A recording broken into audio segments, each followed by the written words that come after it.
And the News at 6 begins with a tug of war over the new home for the Washington Commanders. D.C., Maryland, and Virginia all want that new stadium. All three have plans in the works, but it's that possible site in Virginia, the possible sites, I should say, in Virginia that we're learning about that has a lot of you talking tonight.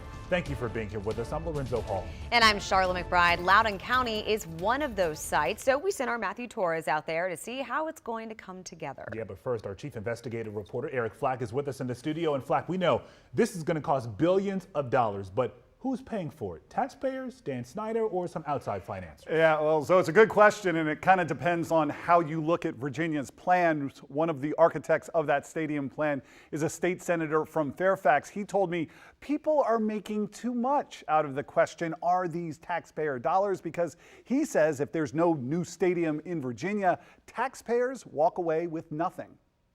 We're not giving them anything. They don't get anything. Zero. Nada. Would Virginia actually be giving the Washington Commanders nothing in its attempt to lure the team to the Commonwealth?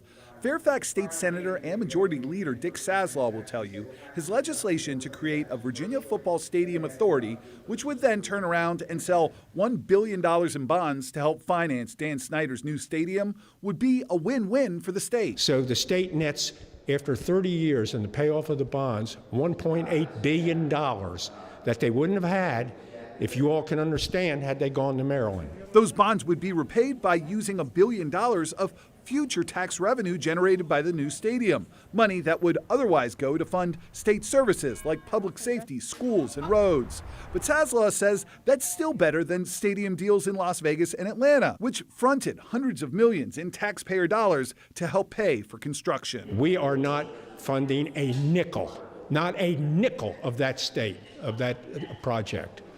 You seem like you're sensitive to the criticism No, that this is. because the people who are criticizing it haven't read the bill and don't know what they're talking about. I don't believe that Dan Snyder needs taxpayer funds to build a stadium in Virginia. State Senator Adam Eban, who represents Alexandria, Arlington, and Fairfax counties, is one of the few opponents of the bond plan, which has bipartisan support in the Senate and House, the House also moving towards passage of a similar, although somewhat less generous, financial incentive plan for Snyder. The differences between the two incentive packages will have to be ironed out before final passage. State Senator Mark Peake of Lynchburg also doesn't like the idea of incentivizing a billionaire NFL owner. I just got an earful from Senator Saslaw, who told me time and again this is not taxpayer money.